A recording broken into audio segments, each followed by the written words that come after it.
Всем привет! Вы на YouTube-канале Аксель Франк. Это у нас Австрия, Каринтия и озеро Осьяхерзее. А мы с вами сегодня смотрим про котов.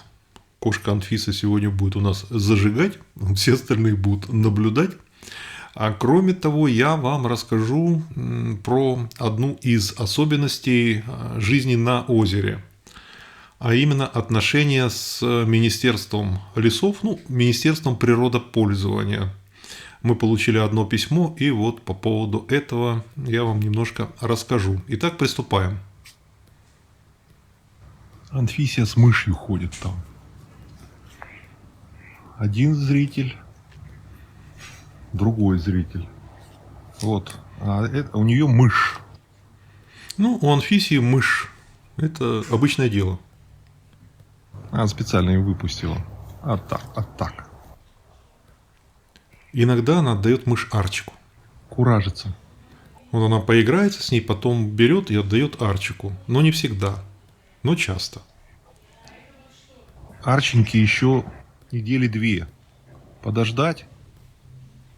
Нет, почти 3 недели подождать. И он тоже будет сам ловить мышей. Так, Анфиса, похоже, в этом кусту мышь так и упустила. Или нет? Мы сейчас увидим. А у нас с вами утро. Сейчас 8 утра. Вот наше озеро. Спокойно. Август месяц. Итак, сейчас Анфисия оставит мышь там на террасе. Она будет вот по террасам тут бегать, прыгать. Это у нее игра. То есть она выпускает мышь там прячется, она на нее снова и снова охотится, и бегает там, старается. Итак, что же у нас с экологическим министерством происходит? У нас есть причал, да, вы видели съемки, вот лебеди, постоянно у нас мы кормим лебедей, там утки приплывают, там мои доски для серфинга, вот там снизу, там причал. Вот этот причал, естественно, он располагается над водой. Вода, гладь озера, это собственность государства, исключительно государственная собственность в Австрии, соответственно, управляемая через вот это экологическое министерство.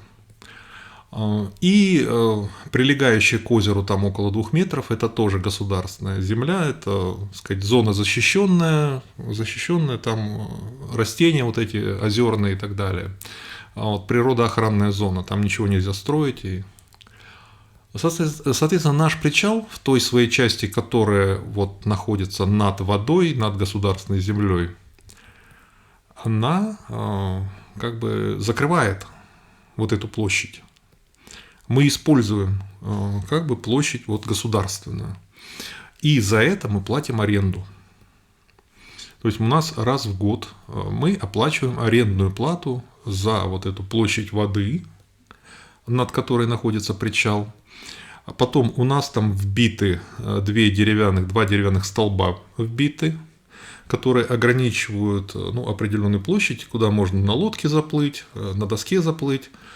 То есть, вот куда лебеди заплывают, то есть, это тоже территория используется нами. И вот эта вся площадь по периметру причала, вот эти колонны и вода, свободная вода между ними, там мы можем убирать тростник. Вот это тростник, это не камыш. Соответственно, вот мы пользуемся этой территорией, мы за нее платим арендную плату. Арендная плата там рассчитывается, там какие-то есть формулы у них. И вот у нас как раз до конца этого года контракт был, договор, и надо сделать продление договора. Значит, продление договора делается каждый раз, раз в 10 лет, проводится аудит такой, они смотрят, не мешают ли вот эти сооружения. Во-первых, никто не построил ли что-то незаконно, а во-вторых, не мешают ли эти сооружения каким-то образом, не вредят ли экологии, чему-то там. Природные условия могли измениться, и если твой причал раньше ничего не мешал, вдруг он может начать мешать. Если все нормально, тебе присылают проект нового договора, там уже цена, стоимость в соответствии с инфляцией как-то скорректированы, естественно, в более высокую сторону. Вот мы платим сейчас порядка 420-430 евро в год аренду. Новый договор они прислали, в новом договоре стоит 460. Но они прислали два варианта договора. Один на 10 лет. На 10 лет там 460. А второй на 20 лет. И там почему-то 660. Ну, вообще удивительно. Обычно как бы оптом оно дешевле.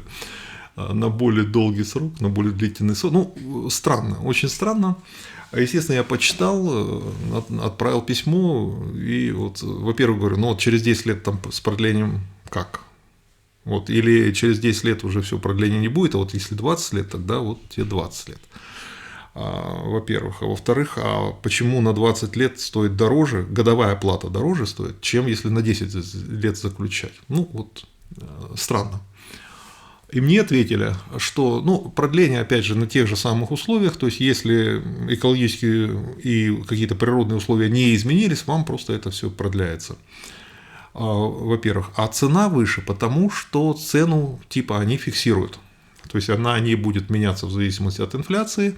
И если ты на 10 лет заключаешь, вот тебе такая, на 20 лет выше, но ты гарантирован, что если, так сказать, инфляция будет выше, и цены вырастут выше, и, так сказать, станет где-то 2000, а ты все равно будешь 600 платить, 660.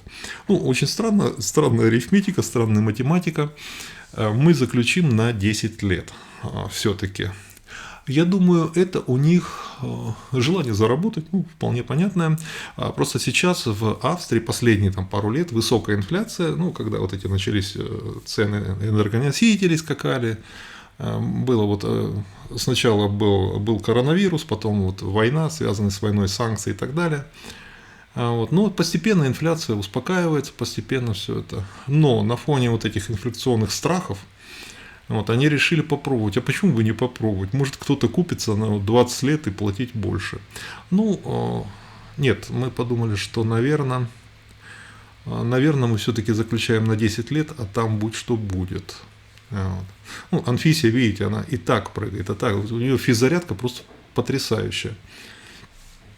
То есть, мне иногда продолжают, вот, это захватили берег. Я там видел даже дело про то, что в Австрии невозможно захватить берег.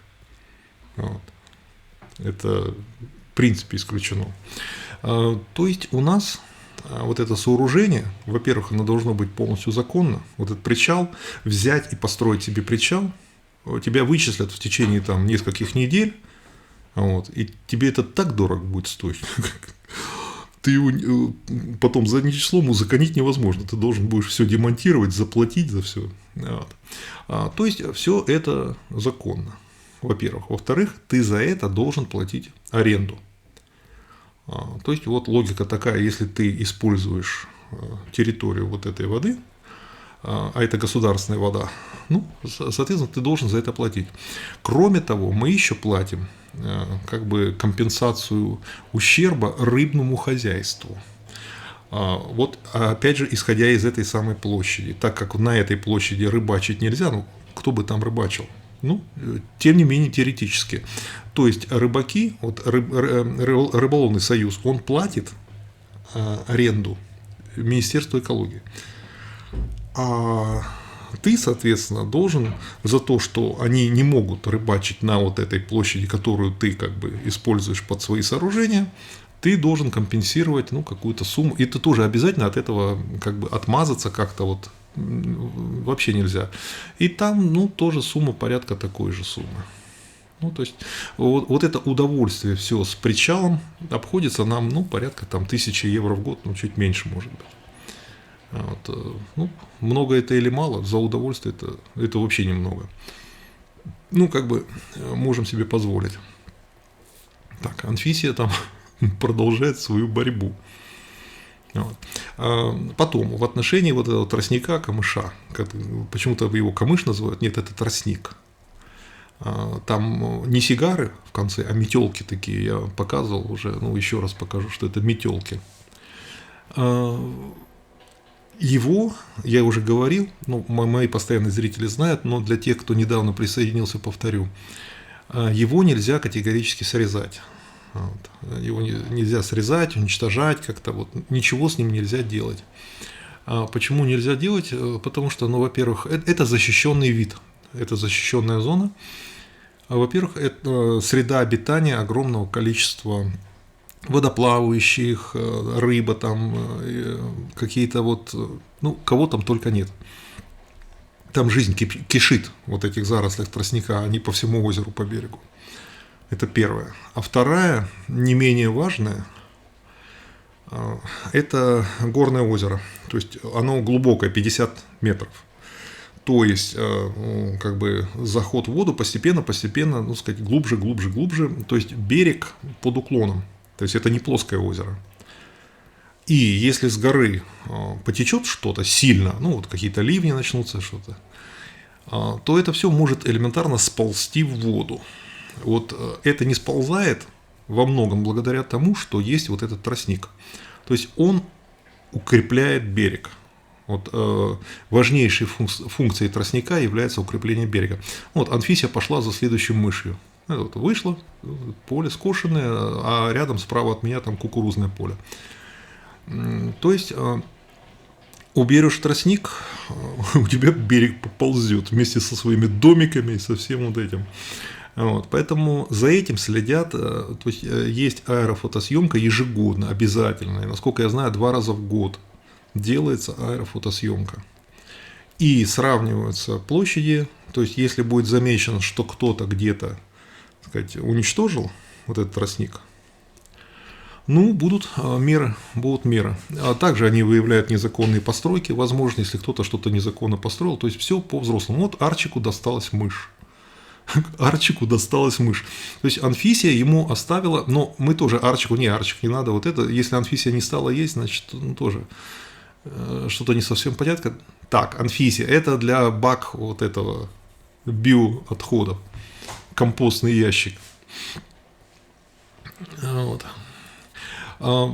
Спрашивают, почему озеро не зарастает ли оно, вот этот тростник, если его, так сказать, вот пусть, ну, дать ему волю, он полностью все заполнит озеро. Нет, опять же, ввиду глубины, тростник, он может вырастать до некоторой максимальной высоты, да, чтобы свет видеть. В то же время корни должны быть где-то там внизу, на дне. Но благодаря тому, что озеро такое глубокое, ну, тростник вот какую-то полосу занимает, дальше для него слишком глубоко он расти уже не может. У меня будет, вот следующий в рассказе будет вот этот сюжет. Вот лебеди, которые, по идее, должны прогонять уток с водоема, о чем мне пишут какие-то не очень грамотные товарищи. Вот смотрите, они едят из одной посуды, друг другу не мешают. Ну, будут лебеди, утки и еще много чего в следующем ролике. Подпишитесь, пожалуйста, на канал, если не подписаны. Поставьте лайк. Смотрите мои ролики. И пока-пока.